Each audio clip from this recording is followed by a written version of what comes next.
పెద్దలు గౌరవనీయులు మన ముఖ్యమంత్రి గారు నారా చంద్రబాబు నాయుడు గారు, అలాగే మీ అందరికీ తెలిసిన వ్యక్తి, మన గోవా గవర్నర్గా ఉన్నటువంటి పోస్పాటి అశోక్ గజపతిరాజు గారు, విశాఖపట్నం విజయనగరం జిల్లా. అదేవిధంగా ఇప్పుడే గజల్ శ్రీనివాస్ వారికి, తర్వాత మన న్యాయమూర్తి గారు ఇక్కడికి వచ్చినటువంటి శివశంకరరావు గారికి అందరికీ నమస్కారం అండి. ముఖ్యంగా నిన్న మొన్న కూడా చాలా విషయాలు మాట్లాడుకున్నాం.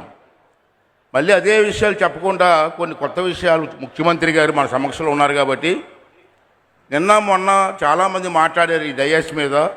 దాంట్లో కొన్ని ముఖ్యమైనటువంటి కార్యక్రమాలు మనం రాసుకుని ముఖ్యమంత్రి గారి దృష్టికి తీసుకువెళ్తే రేపు ముఖ్యమంత్రి గారు దాన్ని అమలు చేయడానికి ఎక్కడ అవకాశం వస్తుంది కాబట్టి సార్ ఆ విషయాలు మాత్రం తమ దృష్టికి తీసుకొస్తానని చెప్పి ఈ సందర్భంలో మనం చేస్తున్నాను సార్.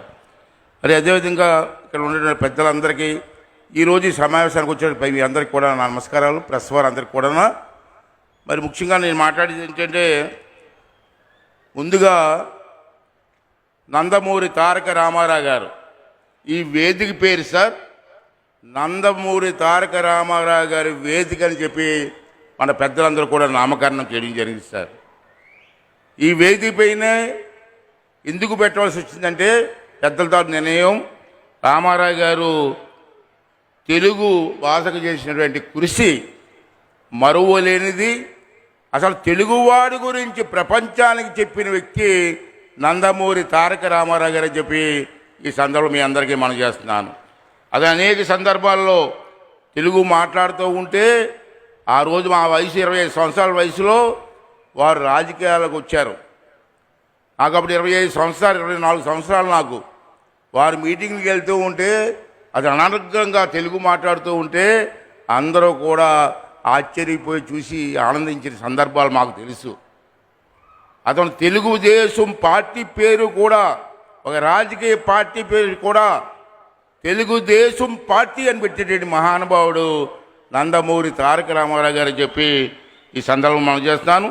వారు అనేకమైన విషయాల్లో తెలుగు కోసం పోరాడినటువంటి వ్యక్తి, తెలుగు రాష్ట్రం కోసం పోరాడిన వ్యక్తి సార్. ఒకసారి మళ్ళీ పాత విషయం ఒకటి గుర్తు చేస్తున్నాను మీకు. పివి నరసింహరావు గారికి ప్రధానమంత్రిగా ఇచ్చే అవకాశం వచ్చింది ఒక సందర్భంలో. అప్పుడు నేను కూడా ఎమ్మెల్యేగా ఉన్నా. పెద్దలు కేంద్ర ప్రభుత్వం పివి నరసింహరావు గారిని ప్రధానమంత్రిగా చెయ్యాలని చెప్పి పార్లమెంట్ మెంబర్గా ఆంధ్ర రాష్ట్రంలో పోటీ చేయమన్నారు. అప్పుడు రామారావు గారు ఏమన్నారో తెలుసా?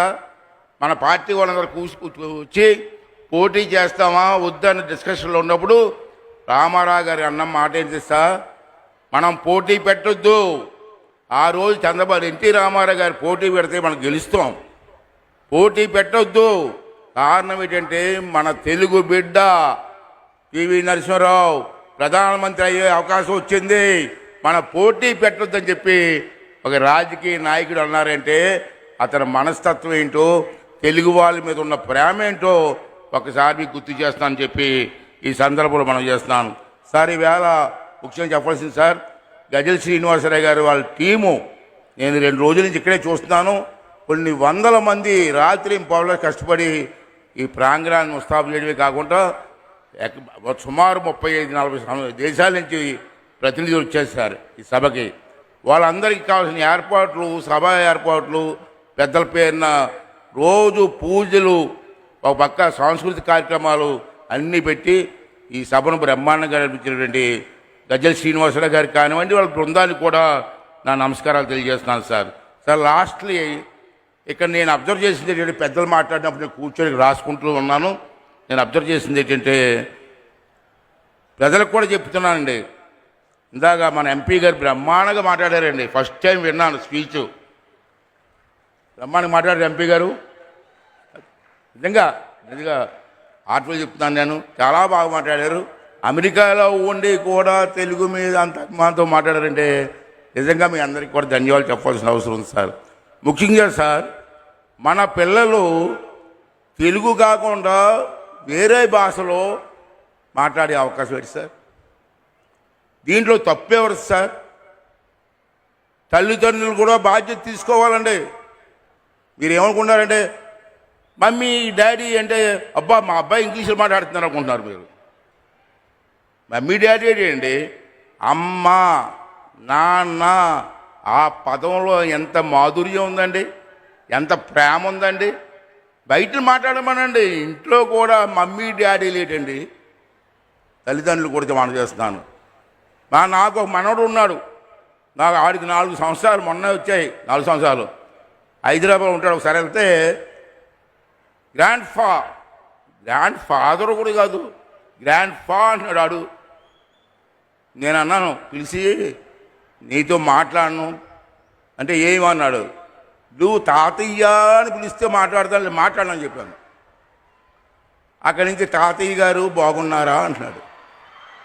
అంటే మీరు ఆ పరిస్థితిలో ఇది చెప్పలేకపోతున్నారు. చాలామంది సంతోషిస్తున్నారండి, సంతోషిస్తున్నారు. గ్రాండ్ ఫా అంటాడు ఎంత కుర్రోడు. ఇందాక మాట్లాడారు మన ఎంపీ గారు. చిన్నప్పుడు మా పెద్దవాళ్ళు, మా చిన్నప్పుడు చూసేవాడిని నేను, చందమామ రావే జాబిల్లి రావా అని చెప్పి భోజనం పెట్టేవారు, తినిపించేవారు పిల్లలకి. ఇవాళ సెల్ ఫోన్లు ఇచ్చేస్తున్నారు సార్, సెల్ ఫోన్లు చూసి భోజనం పెడుతున్నారండి. ఇక ప్రేమ ఏముంటుందండి? ఎత్తుకొని నడుము మీద కూర్చోబెట్టుకొని అలా తిరుగుతూ చందమామ రావని భోజనం పెడితే ఆ పిల్లవాడు ఎంత ఆనందిస్తాడండి. ఎలా అండి సెల్ ఫోన్ ఇస్తారా సార్? ఇంకో విషయం చెప్తాను సార్, ఏమనుకోడు సార్. మరి నాకు కూడా పరిస్థితి ఉంది అనుకుంటున్నాను నేను.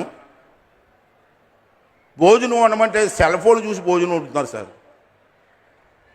పూర్వం మా పెద్దలు కారం ఎంత వేయాలో, నూనె ఎంత వేయాలో, ఉప్పు ఎంత వేయాలో చూడకుండా వేసేవారు. ఇవాళ సెల్ ఫోన్లు పెట్టుకొని కారం ఎంత వేయాలో, నూనె ఎంత వేయాలో, ఉప్పు ఎంత వేయాలని చెప్పి భోజనాలు వంటే పరిస్థితి వచ్చింది సార్. తెలిసిపోతుంది ఒక వంట, మా అమ్మ వంట ఈ వంటకు తేడా తెలుస్తుంది, కానీ మేము మాట్లాడలేకపోతున్నాం సార్ ఇంట్లో. మా పరిస్థితి ఎలాగ ఉంది. మీరు ఆడవాళ్ళకి ఫుల్ పవర్ ఇచ్చారు, మరి మేము మాట్లాడలేకపోతున్నాం. అది పరిస్థితి మాకు ఉంది సార్. మరి ఈవేళ దేంట్లో ముఖ్యమైన విషయాలు సార్ నేను గమనించినవి సార్, మనకి మన రాష్ట్రంలో ప్రాచీన కళలు ఉన్నాయి సార్. మన రాష్ట్రంలో చాలా గ్రామాల్లో సంక్రాంతి కానీ, శ్రీరామనవమి కానీ, ఉగాది కానీ చేయడం లేదు, మానేశారు సార్. నేను అబ్జర్వ్ చేస్తున్నాను సార్. మనకు సుమారు 14,000 పంచాయతీలు ఉంటే మొన్న శ్రీరామనవమికి నేను ఎంక్వైరీ చేస్తే 60% గ్రామాల్లో మాత్రమే శ్రీరామనవమి చేశారు. మన పండగ మనం చేసుకోవండి, ఉగాది కూడా చేసుకోవండి. ఉగాది మన సంవత్సరాదండి, తెలుగువాడి సంవత్సరాదండి. ఉగాది ఎవరు పట్టించుకోవట్లేదు గ్రామాల్లో.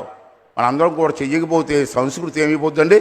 మనం 31st నైట్కి తెల్లవారులు పండగ చేసుకున్నారు మనం, కానీ సంక్రాంతికి మాత్రం ఏం పట్టించుకోవట్లేదు. దయించి మీ అందరినీ కోరుకుంటున్నాను సార్, మన ప్రభుత్వం కూడా ఒక డైరెక్షన్ ఇచ్చి మన పండగలు కాపాడమని చెప్తాను సార్. రెండోది సార్, మన రాష్ట్రంలో చిన్నప్పటి నుంచి మాకు చదువుకున్న చూస్తున్నాను, నాటకాలు, పద్య నాటకాలు ఉన్నాయి సార్. దాంట్లో రామాంజనేయ యుద్ధం, సత్యహరిశ్చంద్ర నాటకం, శ్రీకృష్ణ రాయబారం. అప్పుడు పద్యాలు పాడుతూ ఉంటే స్టేజ్ మీద జనం ఆహా ఓహో అనేవారు. ఈవేళ ఎక్కడ కనపడలేదు సార్, ఎక్కడా కనపడలేదు సార్. డ్యాన్స్ బేబీ డ్యాన్సులు ఇవే కనపడుతున్నాయి, ఈ పద్యాలు నాటకాలు కనపడలేదు సార్. దాన్ని మళ్ళీ మీరు జీవం పోయవలసిన అవసరం ఉంది. మనకు తెలుసు ఈ కన్నీటి కూడా నాటకాలు కూడా కనుమరుగవుతున్నాయి. కాబట్టి కళాకారుల్లో మీకు తెలుసు, ఎన్టీ రామారావు గారి దగ్గర చూస్తున్నాం సార్. కళాకారులు ప్రజలను చైతన్యవంతం చేసే కెపాసిటీ ఉన్నటువంటి వ్యక్తులు. అటువంటి కళను మనం పోషించాలి. ప్రభుత్వం ద్వారా ఒక నిర్ణయం తీసుకోవాల్సిన అవసరం ఉందని చెప్పి ఈ సందర్భంలో మనం చేస్తున్నాం సార్. అలాగే ప్రతి స్కూల్లో, ప్రభుత్వ స్కూలే కాదు, ప్రైవేట్ స్కూల్లో, కాన్వెంట్లో కూడా కంపల్సరిగా తెలుగు ఉండి తీరాలని చెప్పి ప్రభుత్వం ఒక నిర్ణయం ఆలోచించి తీసుకోవాల్సిన అవసరం ఉందని చెప్పి ఈ సందర్భంలో జరిగిస్తున్నారు. రెండోది మూడోది ఏంటంటే, ప్రతి స్కూల్లో కూడా క్రీడలు, పూర్వం హై స్కూల్లో పెద్ద గ్రౌండ్లు ఉన్నాయి సార్, ఇప్పటికీ గ్రౌండ్లు ఉన్నాయి. క్రీడలు, యోగా, ఎన్సిసి, అదేవిధంగా రెడ్ క్రాస్ అనే సంస్థలు ఉన్నాయి. అవన్నీ ప్రవేశపెట్టి మన పిల్లలకి ట్రైనింగ్ ఇస్తే బాగుంటుందని చెప్పి నేను మీకు మనవి చేస్తున్నాను సార్.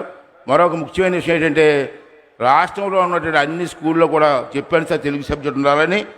అలాగే ఇంకో విషయం ఏంటంటే మనకి నిన్న హరిశ్చంద్ర సార్ పేరేం పేరండి, గుమ్మడి గోపాలకృష్ణ గారు ఉన్నారు సార్. నిన్న హరిశ్చంద్ర వేశారు ఇదే స్టేజ్ మీద. ఏం గాయకుడు సార్, పెద్ద నటుడు సార్. నేను కోరేది ఏంటంటే ఆల్రెడీ అతనికి పదవి ఇచ్చారు, మీరు చెప్పారు, అతను సంతోషంగా చెప్పాను నేను. అతని ఆధ్వర్యంలో అన్ని జిల్లాల్లో కూడా మన పిల్లలు పాడే పిల్లలు చాలామంది ఉన్నారు. ఈనాడు టీవీలో చూస్తున్నాం.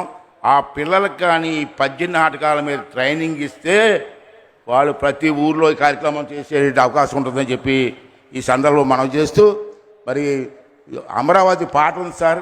విశాఖపట్నంలో మన స్కూల్ ఫంక్షన్కి వెళ్ళాను. ఆ స్కూల్ ఫంక్షన్లో యాపిల్ స్కూల్ అని ఉంది సార్. వాళ్ళు అమరావతి పాట మీద అరగంట 100 మంది పిల్లలు డ్యాన్స్ చేశారు సార్. బ్రహ్మాండంగా చేశారు సార్. అటువంటి కార్యక్రమాలు చేస్తే బాగుంటుందని చెప్పి మనం చేస్తూ, దీని మీద కొంచెం దీని మీద మీరు కొంచెం శ్రద్ధ వహించండి. చేస్తారని నమ్మకం మాకు ఉంది, చేస్తారని కోరుకుంటూ సెలవు తీసుకున్నాను సార్. Thank you sir.